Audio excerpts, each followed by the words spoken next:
Dusk, Washington, D.C. Air Florida Flight 90 waits at Washington National Airport. It's bound for Fort Lauderdale in Florida, but the weather is appalling. The airport is blanketed in up to 10 centimeters of snow, and the temperature drops to -4. It's a time when pilots need to be particularly attentive to the hazards of snow and ice. It was snowing, it was freezing cold. David Learmount is a pilot and aviation journalist.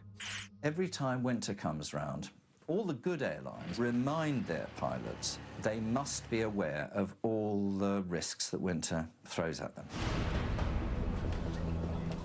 On board Flight 90, the 79 passengers and crew have been delayed for over an hour and a half by the snow and are impatient to get off. One of them is Joe Stiley. He's told his wife he'll only be away 24 hours and will then take the children on holiday. At 3:59 p.m., the Air Florida flight is given permission to take off. Flight 90 gathers speed down the runway. And as it climbs out of the airport, it suddenly goes into a stall. Stall it! Larry, we're going down! Larry! I know it! I know it!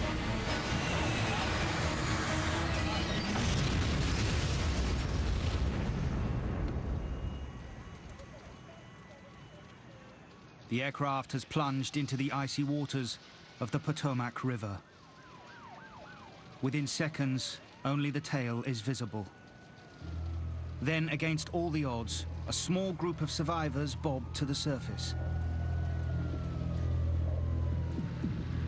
Ice prevents rescuers reaching the struggling figures.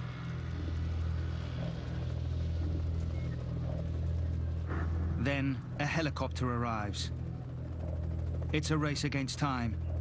In freezing water, a human will lose consciousness within 15 minutes. But only one person can be rescued at a time.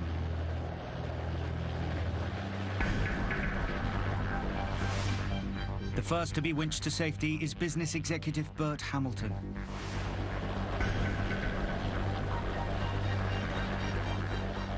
He's followed by Kelly Duncan, a 22-year-old air stewardess.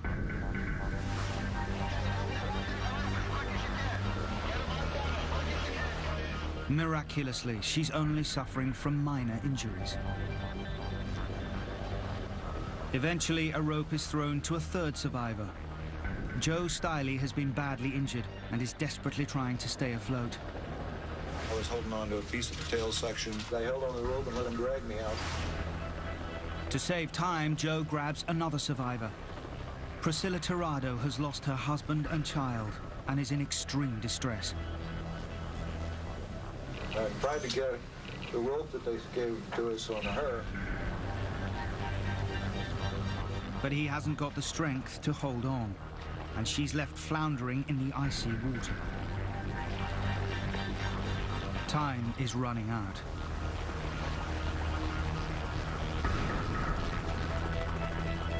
Then a bystander strips off and jumps in. Lenny Skutnik, in an act of extraordinary courage, pulls her to the shore.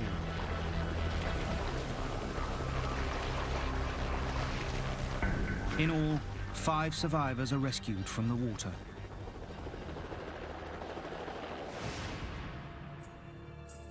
A 6th man, Arland Williams, who has repeatedly passed the rescue line to others, doesn't make it.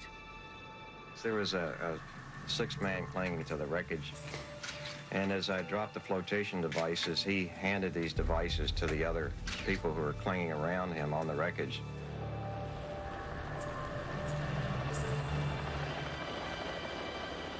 A span of the 14th Street Bridge will later be named after him.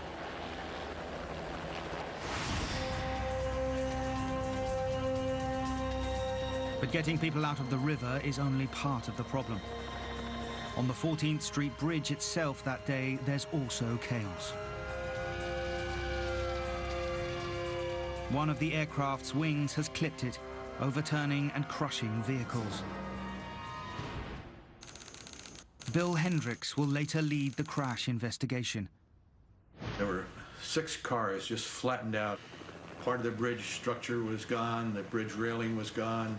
It was a terrible sight, and the airplane was in the river with still with victims inside it. The accident's final death toll is 74 passengers and 4 people on the bridge. But the big question hanging over the whole incident is what has gone wrong. Washington that day has been hit by freezing temperatures and unusually heavy snow. But dozens of other aircraft have landed and taken off safely in identical conditions. So what makes Flight 90 the only victim of snow that evening?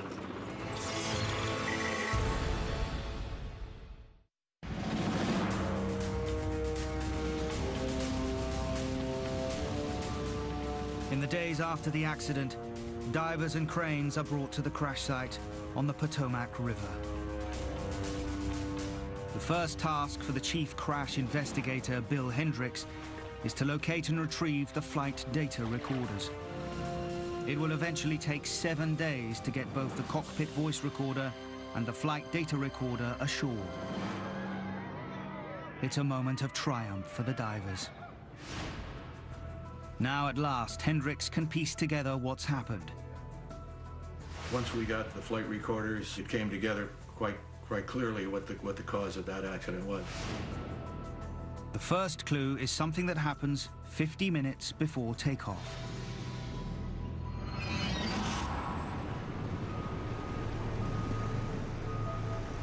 Snow has made the taxiway slippery, and the tow tugs can't pull Flight 90 back from the boarding gate. The pilot, Larry Wheaton, decides to help. Okay, I'm gonna try a little reverse thrust. He revs the aircraft's engines and then reverses the thrust for 90 seconds. It's like putting a car into reverse. He hopes the engines will force the aircraft back from the gate, but it's a highly irregular maneuver. The reversed thrust kicks up snow and ice that is sucked into the engines. It throws stuff in front of the engine, which then gets sucked into it. So it's really something that you avoid. It can gunge up a number of the sensors which are essential for the aircraft's correct performance. It's a bad judgment, but it should not have caused a crash. Modern aircraft engines are equipped to deal with snow and ice.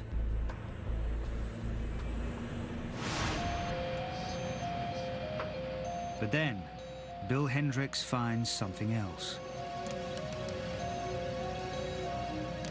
It happens during the pre-takeoff check. Air conditioning pressurization. Set. Engine on the ice. Off. The crew has failed to turn on the engine's de-icing system. This is a system for heating the front edge of the engine intake, warming the incoming air. With the system switched off, any snow and ice drawn into the engine by the reverse thrust will freeze, interfering with the engine's performance. As Flight 90 now lumbers down the runway, the co-pilot, Roger Pettit, voices concern.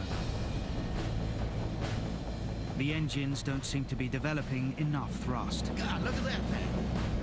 That don't seem right. But Wheaton brushes his concerns aside. Yes, it is. No, I don't think that's right. Ah, maybe it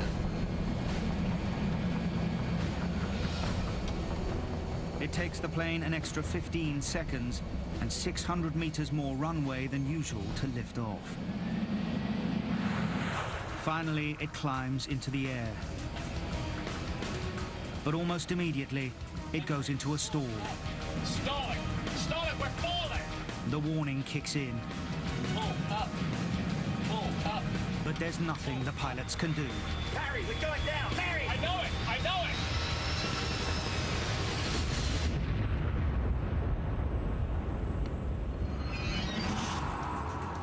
Piecing the evidence together, Investigators can now establish how a combination of human error and extreme weather caused Flight 90 to crash. First, as snow builds up on the taxiway, Wheaton uses reverse thrust to help push back from the gate. Engine anti-ice. Second, with the engine anti-ice turned off, freezing snow and ice are drawn into the engine. This interferes with the engine's performance. As a result, when Flight 90 takes off, the engines are only producing a thrust or engine pressure ratio of 1.70. A Boeing 737 needs a thrust ratio of at least 2.04 to take off safely.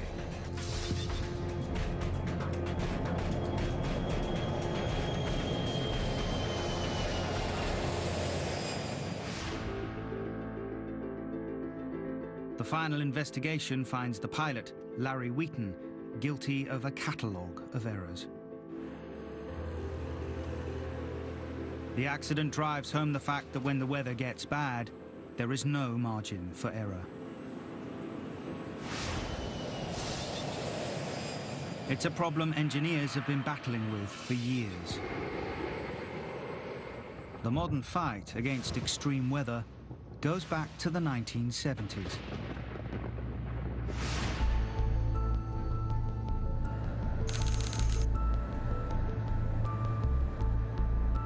Christmas Eve, 1971. Lancer Flight 508 is bound for the remote Peruvian town of Pachalpa. On board are 17-year-old Juliana Kopka and her mother, Maria. Her father runs a wildlife research station in the jungle, and the family plan to spend the Christmas holidays together. I was very excited and looking forward to seeing my father. I hadn't seen him for a long time. The research station was also like a second home to me, and I was really thrilled to be spending a couple of months there. It's a busy flight. Many other people are joining family and friends for the holidays. The first 30 minutes of the journey are uneventful. But then, the plane runs into a tropical thunderstorm. Thunderbolts were flashing around us, and the plane was being thrown up and down. People were very nervous, even terrified. Then suddenly, the plane is hit by a huge bolt of lightning.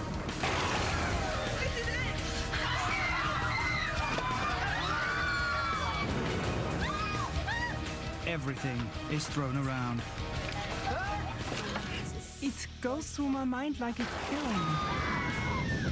Everything went very fast. The pilots fight to keep control. But the plane is breaking up.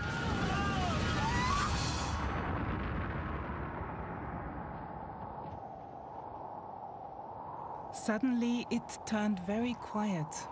I could only hear the sound of the wind in my ears. Juliana falls more than 3 kilometers.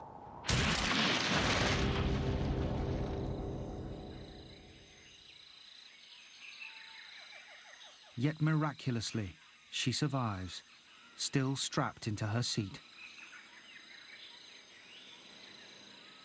The seat may have been her salvation.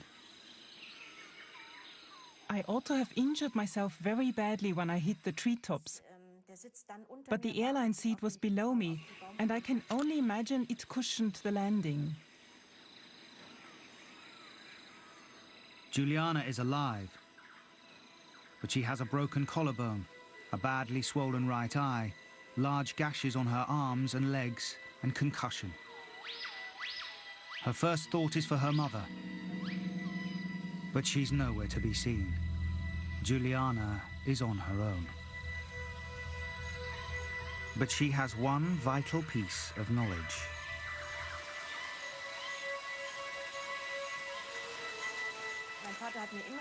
My father used to tell me, when you get lost, you should try and find a stream or running water. He said, follow that stream and you will find a bigger stream, and that will turn into a river. And then you'll find people living nearby.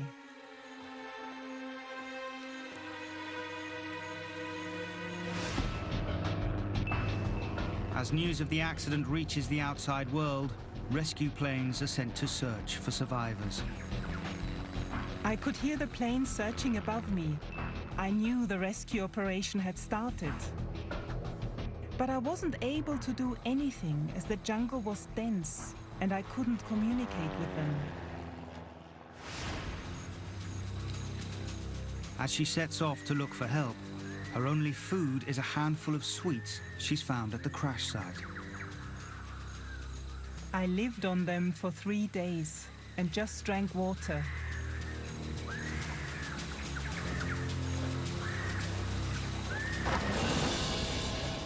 There were piranhas in the river.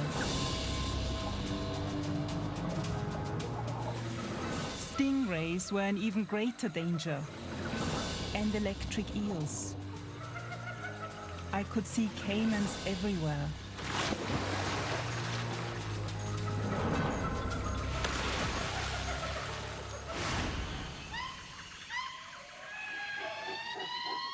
As the days and nights go by, she becomes increasingly exhausted and disorientated. With each day, I lost more hope.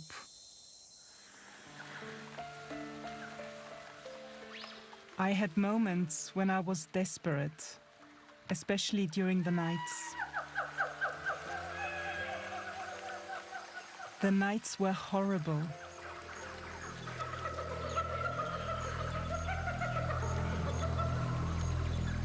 Deep cuts on her arm begin to worry her. I felt there is something in my arm. It kind of hurt. Something was moving in there. I couldn't see it properly, but when I twisted my arm, I saw that little white heads were looking out. The wound has become infested with flesh-eating maggots.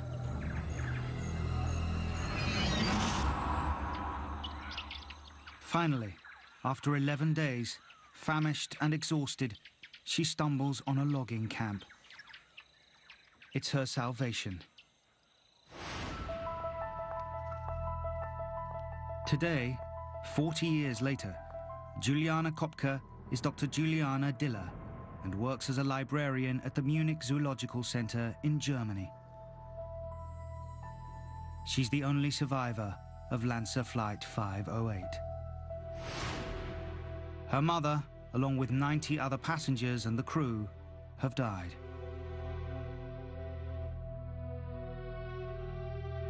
Memories of the accident are always with her. Mostly, it's an atmosphere, a sound, a smell, sometimes even a color. And I'm taken back to the situation then. It's very strange, but I think this is how it will always be.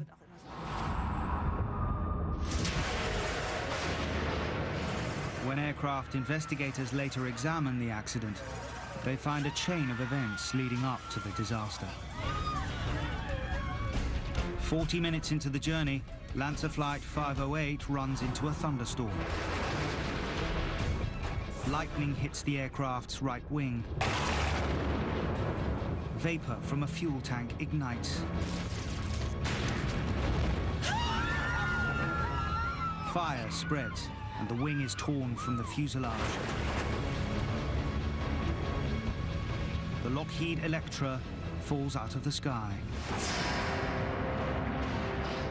It's one of several accidents during the 1970s and 80s that are attributed to lightning and marks the beginning of an attempt to find solutions to the hazards of lightning strikes.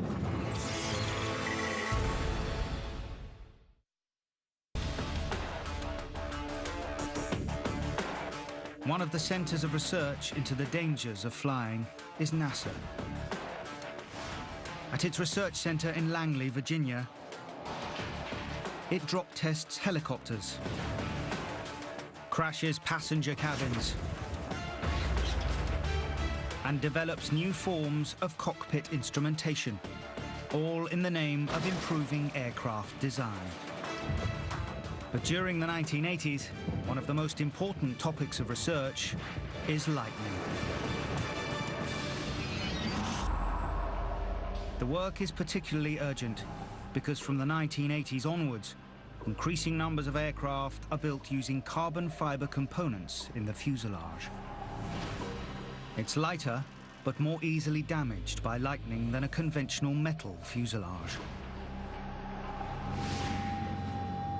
Modern planes also depend on sophisticated electrical instruments that are damaged by the electromagnetic field of a lightning storm. Bruce Fisher is director and chief engineer at NASA Langley. In the 1980s, he was a flight engineer in the Storm Hazard Research Team. NASA's Storm Hazards Research, getting struck by lightning now to enhance. He was part of a team that flew a specially adapted F-106 military aircraft into hundreds of lightning storms.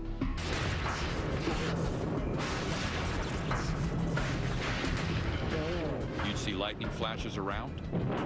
The spectacular ones are the ones that hit the nose boom. Because you'd see this big arc of lightning, and you'd watch that baby come right down the side of the aircraft, right by the canopy where you're sitting.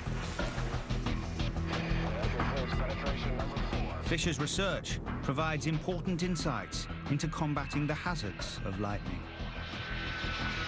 We had to try and gather in-flight lightning data. We discovered that almost every single lightning strike to an aircraft in flight is triggered by the aircraft itself. The presence of the aircraft causes a lightning strike to be there that would not otherwise have occurred. They also find that a lightning strike can discharge an electric current of up to 200,000 amps in a single second. 1 amp is sufficient to kill. This huge current can attack an aircraft's fuselage, burning a hole through it. By the late 1980s, NASA can advise aircraft manufacturers how to make aircraft lightning-proof.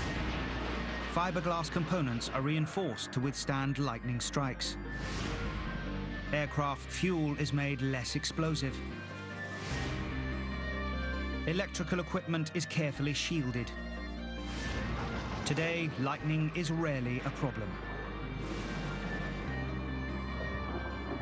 But events will show there's another side to storms that can be equally hazardous. High winds.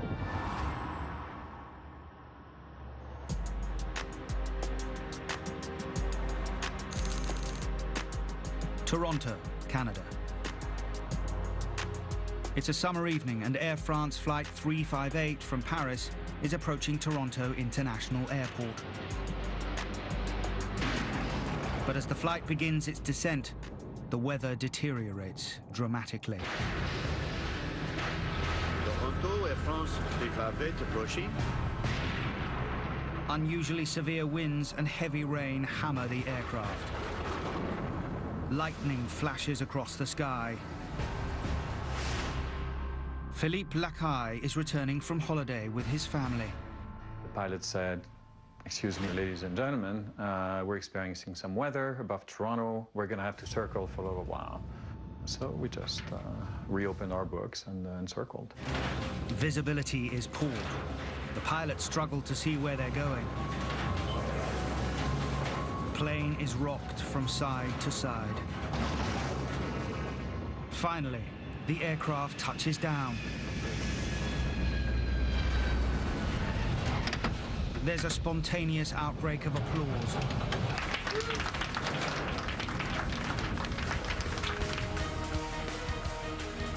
But the ordeal is not over. Moments later, still traveling at nearly 200 kilometers an hour, the plane runs off the runway. The plane plows through the airport perimeter fence.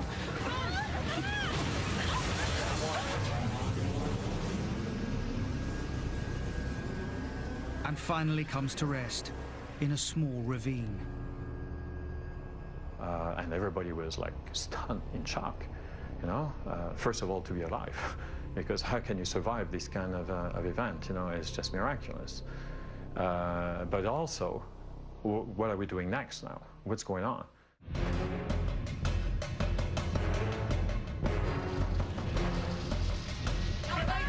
Almost immediately, there are shouts of fire.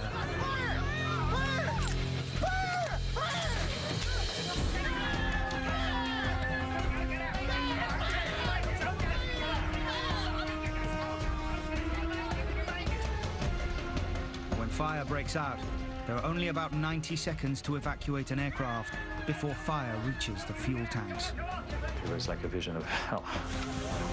It's everybody for themselves. The smell of burning fuel. As the last passengers scramble to exit, Flight 358 bursts into flames.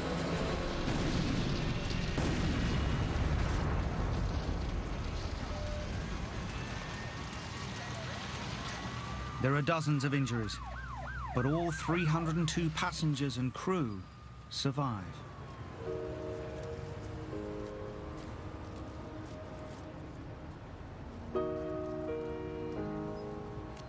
Six years later, Philippe Lacaille is still living with the emotional scars. You never forget this kind of emotional upheaval. It was very hard.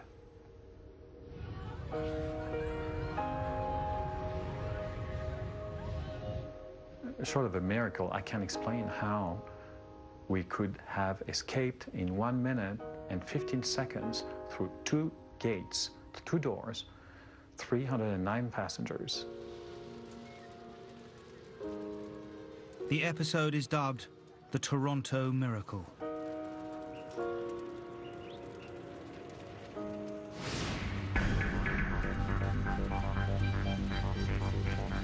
As air crash investigators now arrive at the scene, they face one basic question. Why did a plane equipped with the most modern navigation aids shoot off the runway? Was it a question of pilot error, mechanical failure, or extreme weather, or even a combination of them all? They take data from the aircraft's charred and scorched black boxes. Réal Lavasseur is the chief crash investigator. So we looked at the brakes, we looked at the tires, we looked at the engines, we looked at all the systems, the hydraulics and all the other systems, electrical, whatnot, and there was absolutely nothing wrong with that aircraft. But when they analyze Flight 358's last moments, they uncover what appear to be a number of pilot errors. The crew had brought the aircraft into land far too fast and had hit the runway far too far along. I don't think they had a clear realization at that point as to how much runway they were leaving behind before they landed the aircraft. And consequently, the aircraft lands quite long, about halfway down the runway. As the end of the runway appears, the plane is still going too quickly.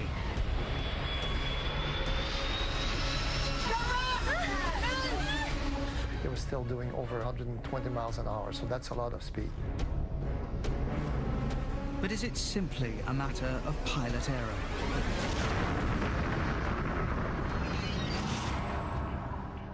As investigators look further, they find a more complicated story. The pilots may have also been victims of exceptional weather. They may have run into a dangerous phenomenon known as wind shear.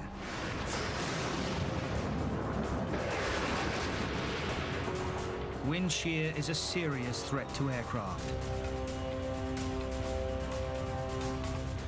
It occurs in the 2 or 3 minutes before a storm breaks, when there can be rapid shifts in wind direction.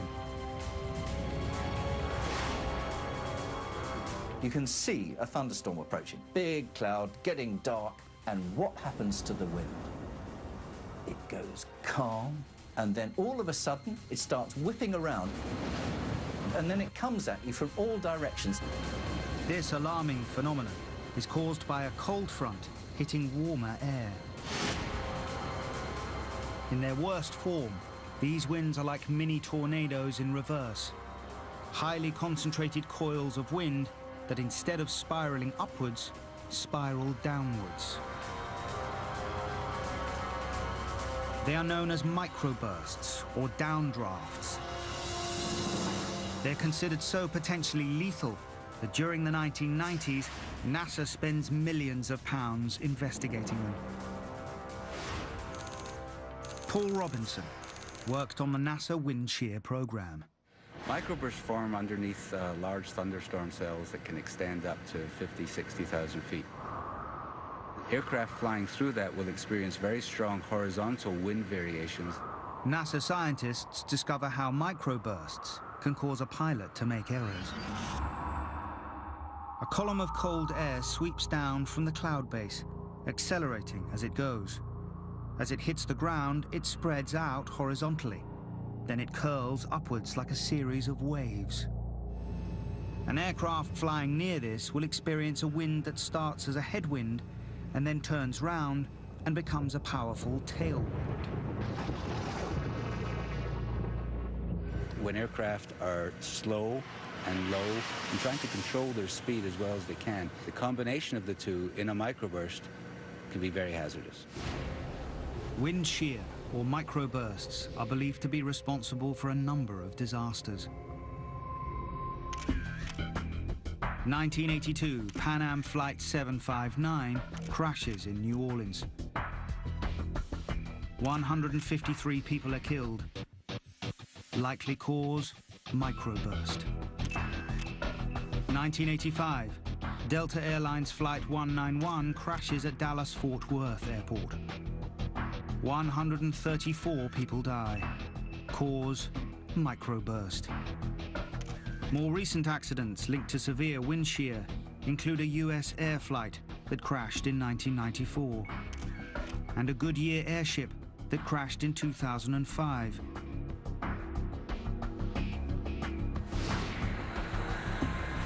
So is it possible Air France Flight 358 is also a victim of some form of wind shear? Experts differ on the details, but they've pieced together what probably happened. As the aircraft comes into land, it runs into powerful headwinds. Visibility is appalling, and the pilots battle to see the runway. Then the wind whips round to a tailwind, and the plane picks up speed. As a result, it's carried too far along the runway and lands much too fast.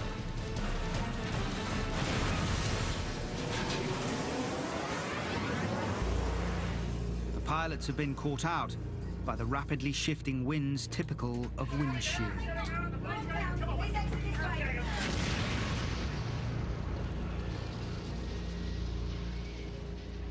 The investigation concluded that this crew landed an aircraft in very much reduced visibility in conditions where a crosswind was beyond the limits of the aircraft. Extreme weather has claimed another victim.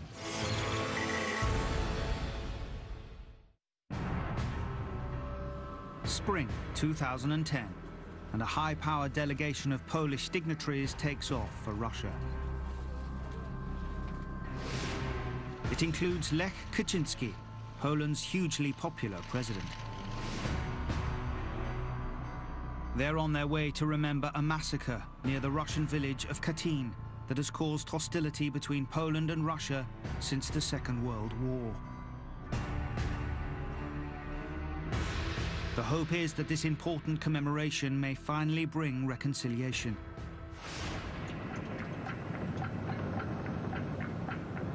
But as the Polish aircraft nears the Russian city of Smolensk, it's enveloped in fog. Landing is going to be difficult. Good morning, Smolensk.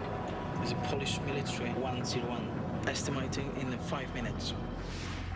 Tomasz Hipki is a member of the Polish National Aviation Council and a journalist. W momencie lądowania There were places where fog was touching the ground. In other places, cloud base was way below 100 meters, and the visibility on runway was just 200 meters.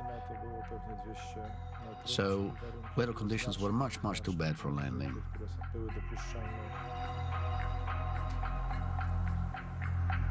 Air traffic control counsels against even attempting to land. Worse still, the airport is not equipped with low visibility lighting to guide planes in. Smolensk North Airport is a former military airbase with very inadequate infrastructure.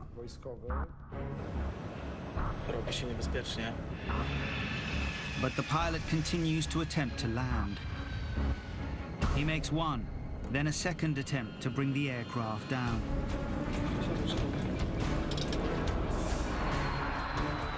Each time he's forced to pull up.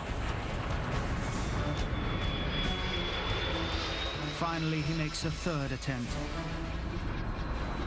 The plane comes in low. The pilots can't see the runway, but continue on down. Too low, terrain. In their zeal to see the runway lights through the mist, they went straight through their decision height, below which, if you don't have sight of the runway lights, you should go round again.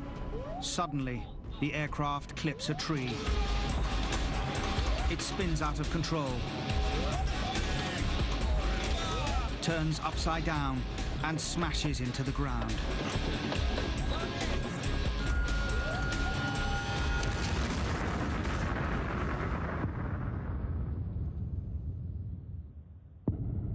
The wreckage is scattered around, nearly 200 meters short of the runway. All 96 people on board die. They include not just President Lech Kaczynski, but senior members of Poland's parliament. People in Poland died, so I don't know how will the future of our country look like. The country declares a period of national mourning. A full crash investigation begins immediately. It's a joint Russian-Polish operation. Investigators soon find there are no signs of mechanical failure. The 20-year-old plane has recently been extensively overhauled. But that leaves a puzzle. The overhaul has included fitting the Tupolev Tu-154 with a sophisticated terrain avoidance system, which warns a pilot if he's too low or in danger of hitting something. Caution, terrain. Caution, terrain. Pull up. The inquiry hasn't been completed, but leaked transcripts from the cockpit voice recorder show that as the plane comes in, the system issues several warnings. But the pilots ignore them. Why have they done something so obviously dangerous?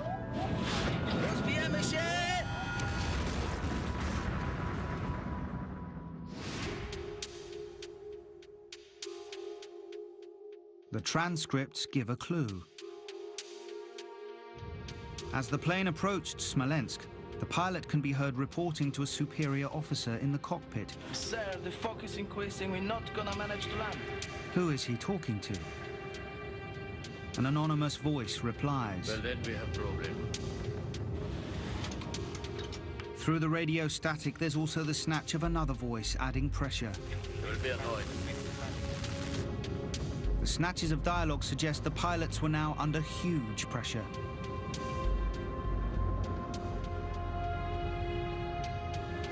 Should they risk a difficult landing, or should they abort a mission that carries international importance?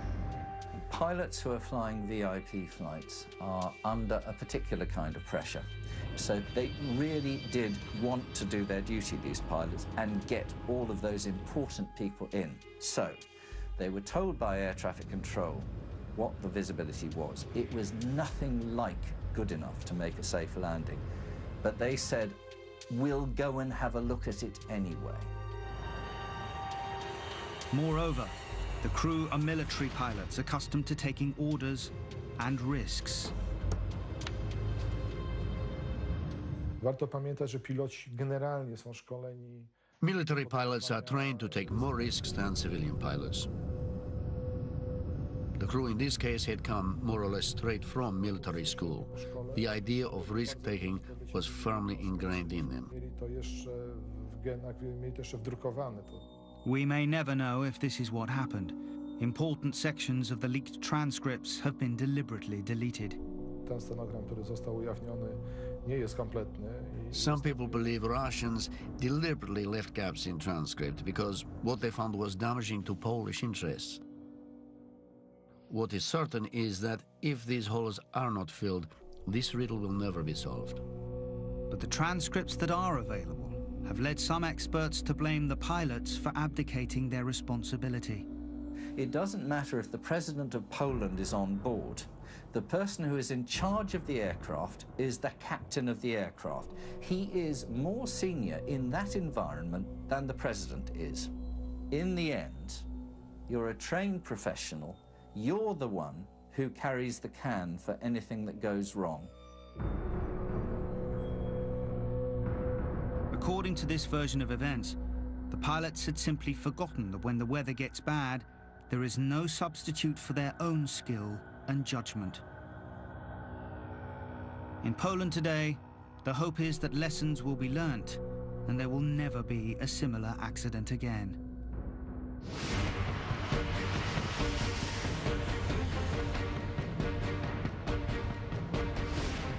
Today, we have the technology to handle the weather. Pilots are better trained. Aircraft are better equipped for all weather conditions. There should be no more accidents because of the weather. But extreme weather will continue to challenge a pilot's skill and his ability to fly in the face of the unexpected.